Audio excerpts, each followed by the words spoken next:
Oh boy, top 3 crazy ways people escape death, part 2 by Mrballen. What's good? How your day going? Morning, evening, night? Whenever you're watching this video, I think it's pretty safe to assume from this title that everyone's gonna make it out alive. I mean, you can't really escape death if you don't make it out alive. Kind of goes hand in hand. But as I look at the thumbnail now, I don't know if this is a part of the story or if this is just a Google image used for the thumbnail. But my bad.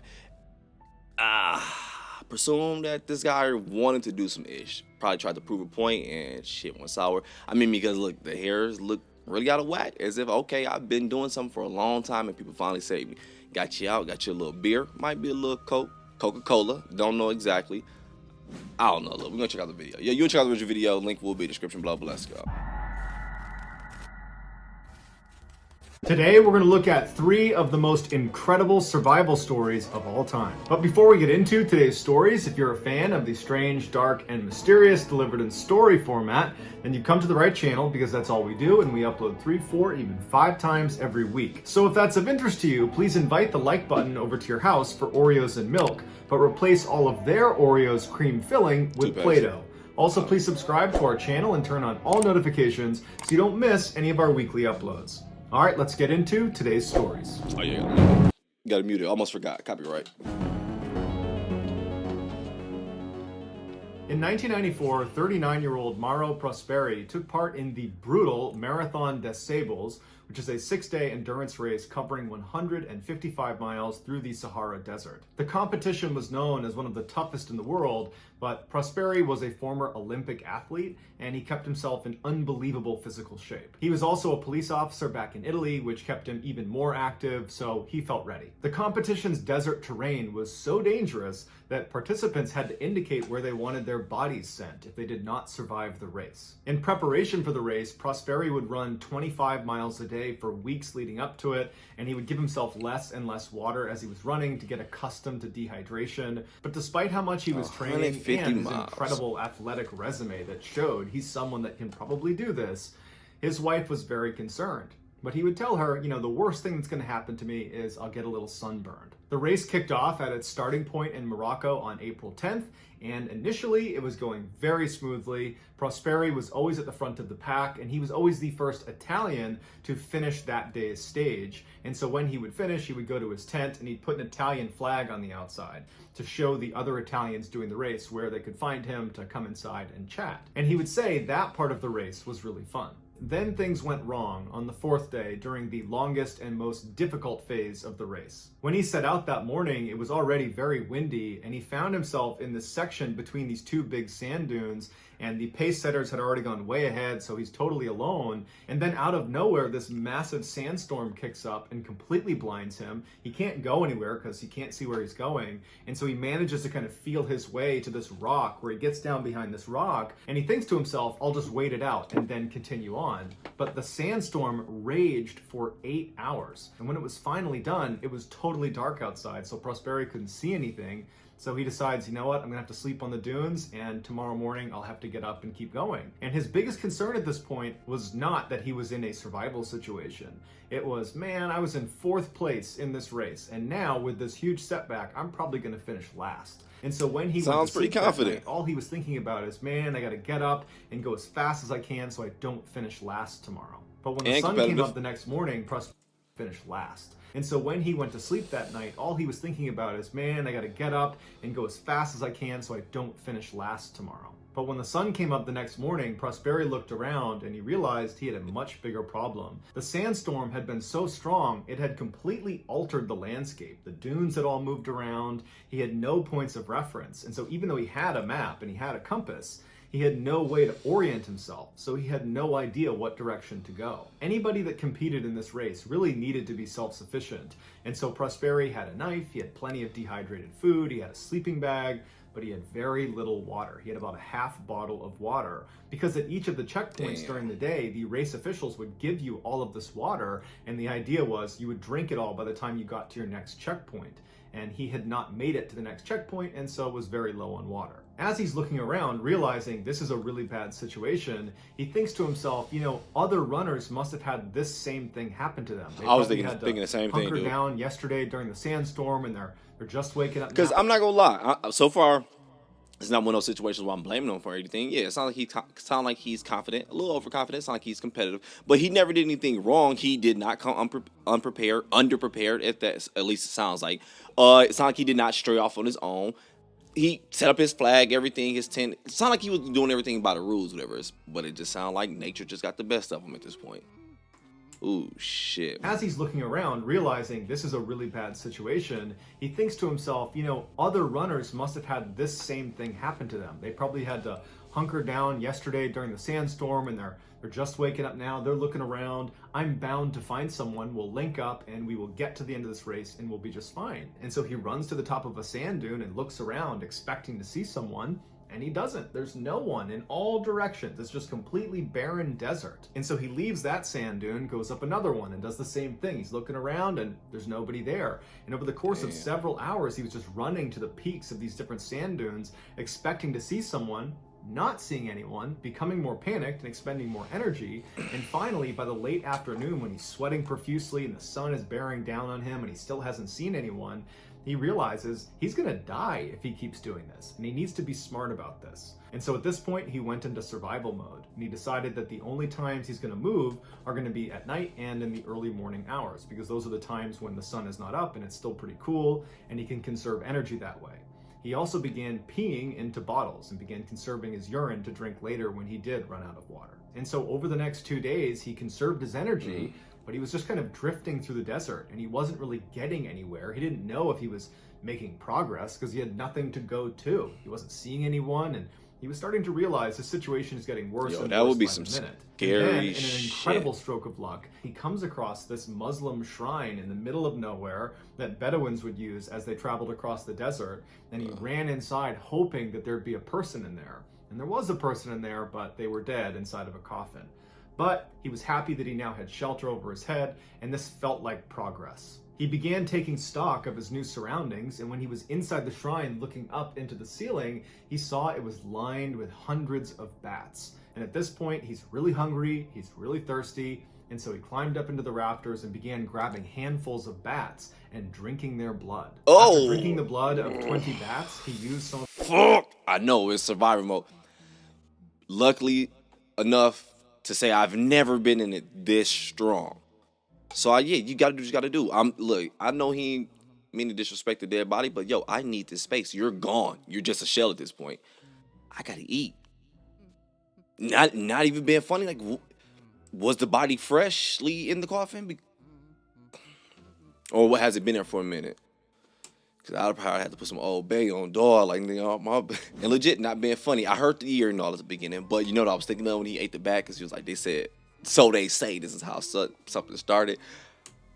Hundreds of bats. And at this point, he's really hungry, he's really thirsty, and so he climbed up into the rafters and began grabbing handfuls of bats and drinking their blood. After drinking the blood of 20 bats, he used some of the wood that was inside of the shrine, and he built a fire outside, and that would be his way to signal planes and helicopters going overhead that he assumed would be out looking for him. And so he sets the fire, and he comes back inside, expecting, over the next couple of days, someone's bound to find him, but nobody does. And 4 days go by, and 3 separate times a plane or a helicopter flew directly over him.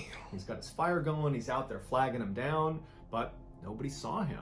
And so at the end of those 4 days, he's now been out in the desert roaming around for nearly a week, and he's starting to realize that this is the end. He's not going to survive this. No one knows where he is. No one's seen him so far. Luckily, I know. Supplies.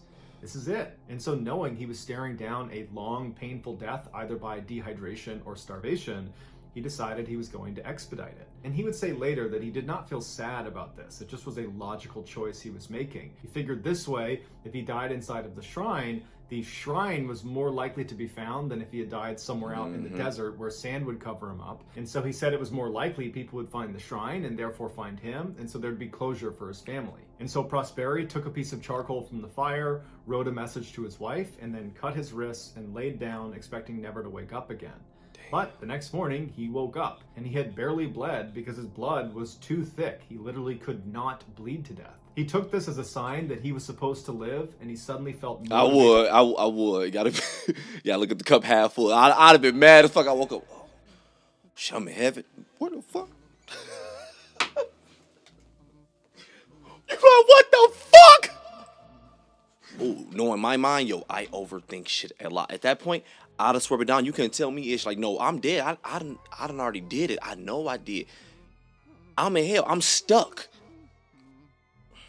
Not Low key, leaving that'll it. trip me He out, took this dog. as a sign that he was supposed to live, and he suddenly felt motivated to survive. He decided to leave the shrine and follow the advice that one of the race organizers had given all of them at the start, which was, if you get lost, follow the clouds you can see just beyond the horizon at dawn. There you will find civilization. So Prosperi hopped up and began heading towards what he believed were those clouds. He walked for days in the desert, grabbing snakes and lizards off the ground and eating them raw. He said his inner caveman came out, like his primal desire to live, and he had no problems eating the things he was eating. Prosperi grew so dehydrated he couldn't even urinate anymore. So he began drinking. This is crazy as shit. The shit the human body is capable of. I'm telling you, dog. I hate to take it to this whole little talk again, but we speak about it a lot on this channel. I do see it, and I do feel like, yeah, the body is getting weaker and weaker and weaker. We need extra outside shit to survive now. But it's like the body is built for this shit and all, dog. Cause right now, being really spoiled, all the thing I want to say is, ugh, nasty, disgusting. No, I would not do that. Hell no, I'm not drinking my piss. Hell no, I'm not eating these animals. But if you were legit put in that situation, like he said, you don't even think about it. The shit just sound like it came natural. Like this is what I gotta do.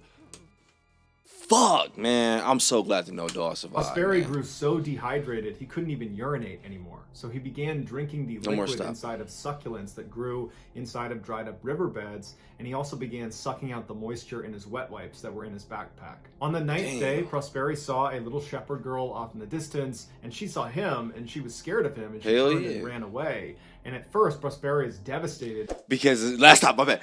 Because isn't it crazy to know, like, yo, you're looking at you, what your body can do, but you're scared of it. Because that's what the fuck your body can do. Woo, shit! Woo, that's that weed! Him, and she was scared of him, and she turned and ran away. And at first, Prosperi was devastated because he had no strength to chase after her. But she had actually gone down to her tribe and told them about this strange man wandering the desert, and they came running up over the dunes, and they brought him in, and they gave him food and drink, and they sent someone to get police. After police picked him up and brought him back...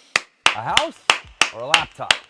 Which one do you think is worth more? Speaking of privilege, neither one right now, boy. Get off this ass. This nigga eating snakes to survive and sucking water out of wet wipes, and your ass trying to ask me, do I want a house or a laptop? You want a MacBook or an iPad? When we go, I really do hope I really hope we meet our maker, because I have so many questions I won't answer, and I do really feel like that ish will happen because I have no way to get back here to give you this information. Once you're we not about to get into that. This video is taking me there. My bad. Strange man wandering the desert, and they came running up over the dunes, and they brought him in, and they gave him food and drink, and they sent someone to get police. After police picked him up and brought him back to their headquarters, he discovered he had walked over 181 miles from where he had gotten lost on the course all the way to Algeria. His family and race organizers had gone out looking for him after he went missing, but all they ever found was his shoelace, and so they assumed he was dead. It would take him 2 years to fully recover from this ordeal, but after he did, he went on to run 8 more desert races. I knew it. Shouts out to you. I knew it. That's fire, In 2012, 35-year-old Jose Alvarenga... Let's go back. What do you say, 2012? Oh, man, I'm sorry. That story had me all... The story itself was not even conspiracy-ish. It was just the human body, man. I'm telling you, because when you start... In 2012, 35-year-old Jose Alvarenga was an extremely experienced fisherman, having spent years and years commercially fishing. In November of that year, Jose volunteered to do a 30-hour deep-sea fishing shift for his company off the coast of his hometown in Mexico. He hoped he'd be able to catch some sharks, marlins, and sailfish, 3 of the more lucrative fish you can catch. Unfortunately, the guy Jose usually went deep-sea fishing with was not able to go at the last minute, but Jose still really wanted to go out and do this shift, and so he took the only other fisherman in their company that was willing to go or that could go, and it was a 23-year-old, extremely inexperienced, brand new fisherman named Ezequiel Cordoba. And while Jose knew he was not going to be a huge asset out on the seas, he figured, it's a short trip and we're not that far off from shore, so you know what, he's fine, I'll take him. On November 17th, the pair set out on their 24-foot fiberglass skiff with a small motor. On board were various fishing tools, a radio, and a large icebox to hold all the fish they were going to catch. Once they reached the area they were going to be fishing, their trip immediately started paying off, and within just a couple of hours, they had already almost completely overloaded the icebox. Their luck was so good that when they saw a storm coming in, they decided to wait and continue to catch as many fish. I don't want to stop again. I'm sorry. Why does life do that? Why do some quotes like, if it's too good to be true, then it is, have to be true sometimes? Why? Just having a good day. Just that luck. Oh, we in our bag today. Damn. But now nature about to return to...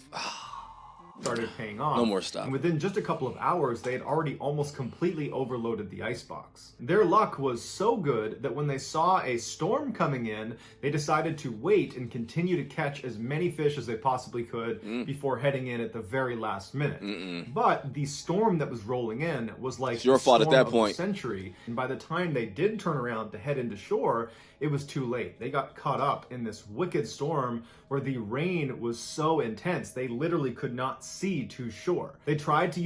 Last out. That's where greed kicks in. I know you was thinking the same thing. That no more. The rain was so intense, Stop playing. They literally could not see to shore. They tried to use their compass and other instruments to navigate to shore, but between the winds and the waves and the fact that their boat was so heavy from the nearly 1,000 pounds of fish they had caught, they were just really unable to get You gonna anywhere have to near choose? shore. When the storm just continued to rage and they were just kind of floundering in the water, they decided they needed to dump their catch. So they dumped all 1,000 plus pounds of fish back into the water. But even then, with a more agile... Sometimes you legit just like, hey, sometimes you just want to be like, hey, life, hey, fuck you, dog. Because you play too damn much. That's bullshit. We go out there, we got a good day. Hey, life, I'm playing, though. I'm enjoying life. Just happen to go out there, just have a good day. This is jackpot today. We hit the lottery. But then that greed kicked... And they were just kind of floundering in the water. They decided they needed to dump their catch. So they dumped all 1,000 plus pounds of fish back into the water. But even then, with a more agile boat, the storm was so severe, they just could not navigate effectively. And so Jose turned off the engine and told Ezekiel that their best chance here was to just wait it out. And once it was done, they would head back into shore. But that storm continued to rage for 5 days. The torrential rain never stopped. The waves were huge. The winds were awful. And before long, they were getting pulled out to sea and had no idea where they were. Now, they had only planned to be out for 30 hours, so they did not have much in the way of supplies. And so after a few days, they had run out of food and they had run out of water. But luckily, because it was raining so much, they were able to drink the rainwater. But the real immediate problem they were facing is over the course of those 5 days, the storm was just battering their boat. And by the time the storm cleared, their boat was ruined. Their motor had been torn off and was just gone. Their electronics were busted and all of their fishing gear was either damaged or gone. There was enough charge in the radio for Jose to call back to his boss on the mainland and send a mayday message, but the radio died before they got a return message, so they weren't able to confirm if anybody on land was going to come looking for them. Left with minimal supplies, no radio, no motor, Jose and Ezekiel just had to hope somebody on the mainland heard their message, and they slowly began to adjust to life at sea. Jose was able to leap into the water and catch turtles, fish, seabirds, and jellyfish with his bare hands, and so that's what they ate. And then the two of them would try to catch rainwater whenever they could, but the majority of the time they had to drink their own urine and turtle blood. Despite their initial optimism that their boss had probably heard their Mayday message and would be sending people out to get them, as days turned into weeks and weeks turned into months, they realized that probably no one was coming to find them. Now their only hope was a plane spotted them flying overhead, or perhaps they could drift into a shipping lane and a boat could spot them. But without any way of navigating their boat, they really were just leaving it up to luck. Despite their dire situation, Jose stayed really positive and he focused on catching food and catching water, and he tracked the time really diligently by tracking the phases of the moon. Ezekiel, however, just did not have a significant role on the boat because he just wasn't skilled enough, and so he found himself sitting in the boat most of the time doing a whole lot of nothing, and he fell into a deep depression. He was not accustomed to being out on the water the way Jose was. Jose had been raised on the water. He practically only... Damn. You got one. Stop fucking playing with me, dog. It's like this video is legit showing me life lessons in my face. I understand them. Maybe you're going over here. I understand them. But look, you got one who's a fighter, who's gonna get out there. I'm not about to cry. Fuck depression. I got these skills. I'm about to do this. This is all the shit that's going on today, right now, which is fucking, it's fire. The way this is connecting, the story is fire. Then you got one, I can't do that. I'm not built for that. I'm not skilled for that. So I'm gonna sit back and be depressed. What the fuck is this damn video, y'all? I'm sorry. I'm already aware in the comment section, I'm about to read a million times the shit people about to say about you. Will be surprised the issue your body is capable of when it has to be. And I'm very aware of that, dude. Whew, I'm so glad to know these must survive at the end, man. Fuck. To being out on the water the way Jose was. Jose had been raised on the water. He practically only ate seafood, and a lot of it he ate raw. So in a way, Jose was kind of at home. Ezekiel was not. And then by the 4th month, Ezekiel just could no longer stomach the food they were eating. He would just get sick every single time. And so he just kind of gave up and he stopped eating. And even though Jose urged him to eat and would get him food, he didn't eat it, and eventually he starved to death. Even though Ezekiel was not a huge asset in terms of helping them survive, he did provide Jose an enormous amount of comfort. It was like you had your partner in crime here. And then once he died, Jose was alone for the first time in nearly half a year, and he fell into a very dark depression. And for 6 days, he did not touch Ezekiel's body. He just sat there and stared at him and even contemplated taking his own life. But on the 7th day, he doesn't know what it was, but he had this sudden urge to want to survive. And so he gave Ezekiel a kind of makeshift funeral. He said a few words and then disposed of his body in the ocean. And then after that, Jose became laser focused on just surviving. And survive he would for another 9 months, all by himself, out in the middle of the ocean, just floating around, drinking turtle's blood and drinking his own pee. But after those 9 months, he would finally see the thing he had been dreaming about, land. He had managed to drift all the way to the Marshall Islands. So he leapt out of his boat, he swam to shore, and there was a hut right on the beach. He knocked on the hut, and a couple came to the door, and they were totally shocked to see this guy. I mean, he didn't look too good. And they couldn't even believe his story. They couldn't believe that he had survived for so long in the water. But they quickly brought him inside, they gave him some food and drink, and they contacted authorities, and he was saved. His parents and young daughter, when they found out he was alive, they were overjoyed. They, along with everybody else, believed he had perished. They had sent out a search party for them, and they'd found pieces of their boat that had broken off in the storm, and so they assumed, they must have sank. Then, in a strange turn of events, shortly after he got home, people began accusing him of lying about what happened. People said he looked too good to have been out on the open ocean for 14 months. He should have been emaciated, and at the very least, he should have had scurvy. But now, don't get me wrong. I don't know this man's story. I don't know what happened in that water. I wouldn't want to be one of the ones who takes someone's trauma and legit try to just spin it on you. Blah. It does suck if that really went that way. But at the same time, for that family though, they're gonna look at it like, yo, hold up, I get it, but both of y'all went out. One of y'all didn't return. Look, there's gonna be some questions. I ain't looking at it that way. From the outside looking in, how people could see it that way though. But damn, if it 100% really went that way though, that'd be effed up. Like, man, I had to freaking survive, and not only that, I tried to help, but now I'm getting blamed for not. I'm gonna let it finish. They had sent out a search party for them, and they'd found pieces of their boat that had broken off in the storm, and so they assumed, they must have sank. Then, in a strange turn of events, shortly after he got home, people began accusing him of lying about what happened. People said he looked too good to have been out on the open ocean for 14 months. He should have been emaciated, and at the very least, he should have had scurvy. But doctors would say he ate so many turtles and seabirds that he was pretty well fed. And turtles and seabirds contain a high level of vitamin C that would have protected him from scurvy. Other skeptics said it would have been impossible for his skiff to float the 6,000 miles to the Marshall Islands where he ultimately found land. But then a study done at the University of Hawaii confirmed there was a current that would have pulled him from the coast of Mexico straight into the Marshall Islands. And then lastly, Ezekiel Cordoba's family accused Jose of killing Ezekiel and eating his body for sustenance. That's the only way he was able to survive. But Ezekiel roundly rejected that and took multiple lie detector tests that proved he did not do that. Today, Jose lives in a small town in El Salvador, completely surrounded by land, and he says he doesn't go anywhere near the water. In 1971, Julian Kepka was a bright-eyed German teenager who had just graduated high school. Wait, what year? In 1971, Julianne Kepka was a bright-eyed German teenager who had just graduated high school. On Christmas Eve of 1971, she and her mother were at the airport in Lima, Peru, waiting for a flight to Pucallpa to visit her father, who was a zoologist working in the Amazon. She and her mother and everybody else waiting for this flight were really annoyed because the flight was 7 hours late due to bad weather. Finally, it arrived, and Julianne, her mother, and everybody else who had been waiting boarded Lanza Flight 508. And immediately after takeoff, they started hitting some pretty bad turbulence because of the bad weather, but Julianne really liked flying, so she didn't mind. Her mother, on the other hand, was white-knuckling the armrests. But after 10 minutes or so, as they were getting nearer to cruising altitude, the turbulence was not getting any better. In fact, it was getting much worse, and Julianne was starting to get worried herself. And then when the plane started shaking so violently that all of the overhead bins opened up, and luggage and wrapped presents and Christmas cakes started pouring out, Julianne now began white-knuckling the armrest. As she's sitting there, she looks out the window and she sees all this lightning right outside their window,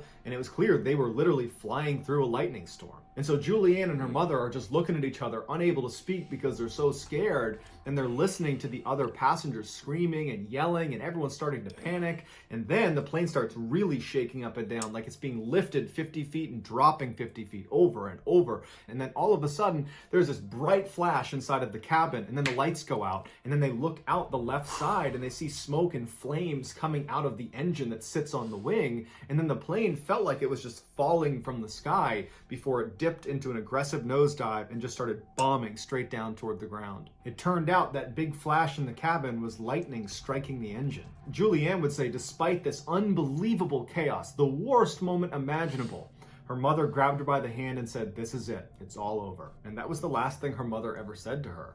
After that, all Julianne can remember is the sound of other passengers screaming and crying and the awful grinding sounds that the engines were making. And as she's listening to these horrible sounds getting ready to die, all of a sudden the noise just stops and she's outside of the plane. She's still strapped into her seat, but now she's in free fall away from the plane. And she remembers thinking how unbelievably lonely she was. And then she looked down and she saw the canopy of the jungle fast approaching, and she knew she was about to die, and then she passed out. She remembers nothing of the actual impact, but she would later find out the plane broke up 2 miles up. So she was in free fall for 2 miles in that seat before hitting the ground. She woke up the next day looking upwards towards the jungle canopy, and the first thing she said out loud was, "I survived." And she's looking around and she yells for her mother, but there's no one around her. No one yells back. And that's when she realizes, I'm all alone, and probably everybody, including my mother, is dead. She had somehow managed to not only survive, but only have a broken collarbone and some deep cuts in her leg. She could hear planes overhead that were most likely looking for the crash site and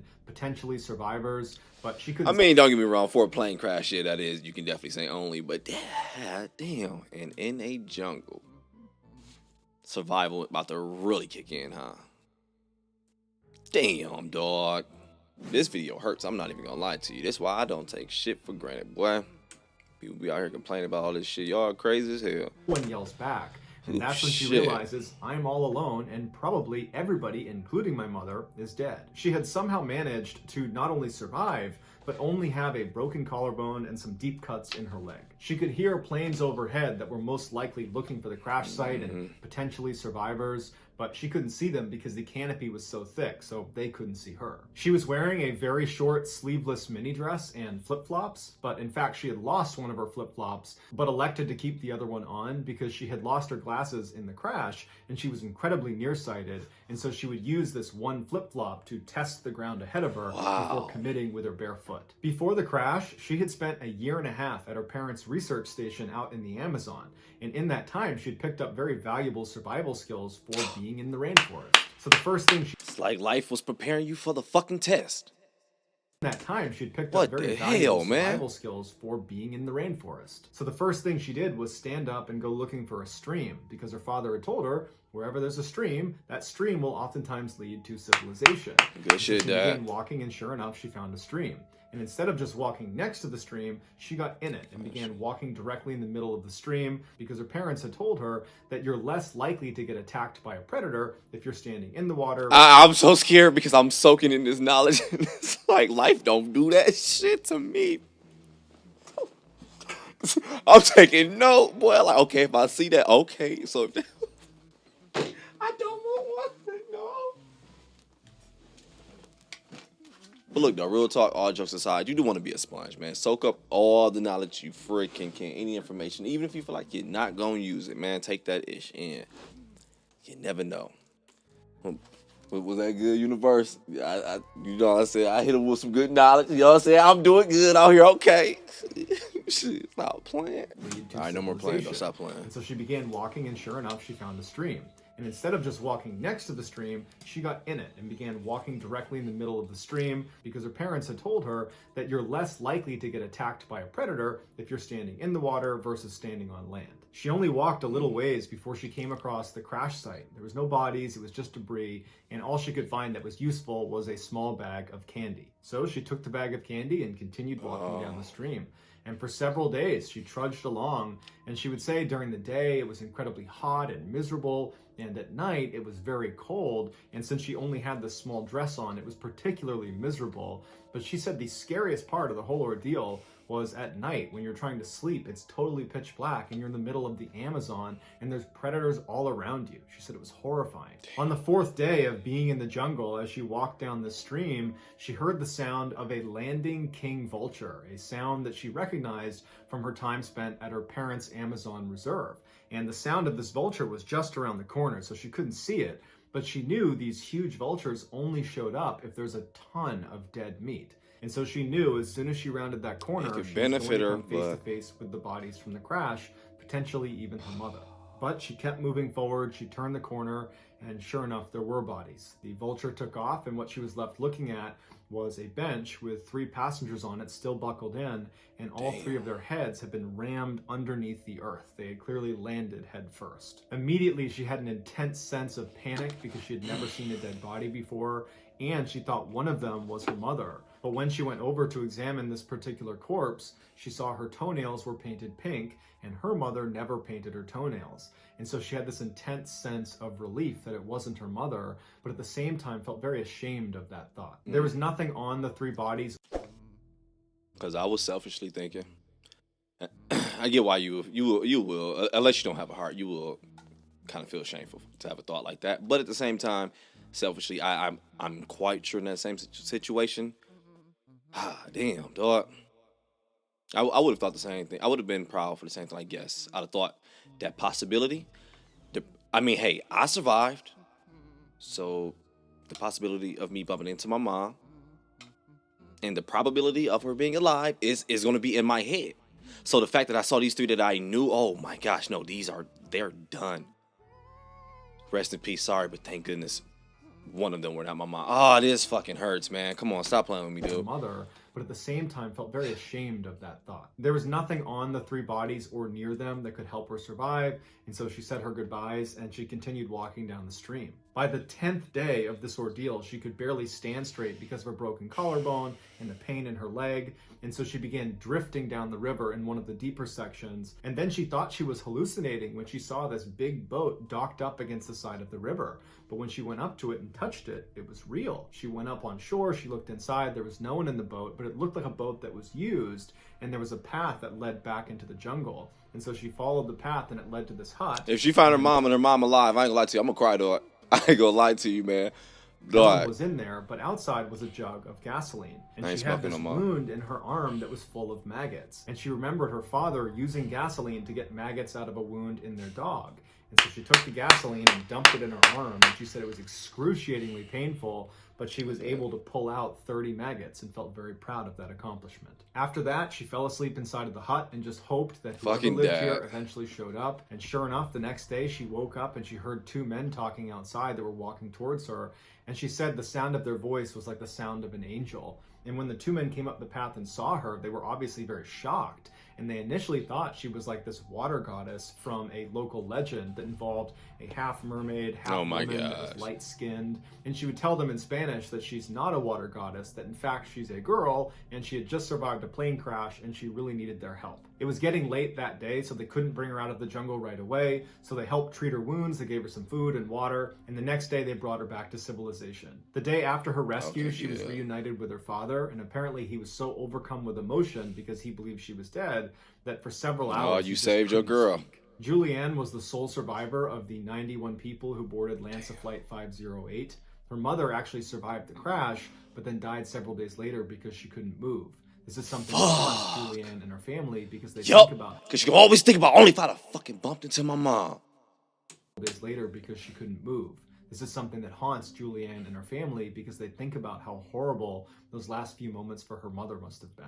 Julianne ultimately recovered from all of her physical injuries, but to this day deals with significant emotional trauma. So that's going to do it, guys. If you found the secret in today's episode, let us know. I'm glad you survived, but again, and this one take me back to this one time somebody left a comment, and I agree. I told you, always speak your mind. I ain't gonna never stop you. If you agree, you agree. You disagree. Neutral, whatever. But somebody said something was like, yeah, sometime though, when people do survive these situations, and I'm not speaking for Julia's situation, I'm just saying in general, when he left this comment, it made me think like, yeah, that's true for real. I never looked at it this way. To get to the point though, it's like sometimes when people survive this shit though, they've been through shit that's so traumatic, their body is so fucked up to the point they can't do ish. They lost loved ones to the point where it's like, I didn't want to survive. And again, like I said, just speaking in general, and I was like, you know what, that's a real thing. And as much as I overthink ish, as you hear if you made it all the way through this damn reaction, I never stopped to look at it that way, though. Like, yeah, you're actually fucking right. Like, shit, if I went through some bullshit like that, and I'm gonna have that on my mental for the rest of my life, and knowing what's going on with my body, like, yeah, dude. Again, not speaking to her, just putting myself in those shoes in a situation, though. And my bad, even my voice shaking. It sounds like Bird, man. Though I was getting emotional as shit watching this video, man. I'm not gonna lie. But regardless, I said it to say this, not to get all emotional on you, man. That is a good way to look at shit for real. That was a different perspective for me. It was like, yeah. Sometime now when I catch myself saying like, yo, congratulations, glad it's survivable. Sometime now in the back of my head, even if you see me clap, I'm thinking like, damn, what if they didn't want to? All right, I'm about to get up out of here. Enjoy your day, morning, evening, night. When you're watching this video, dog. But I'm out.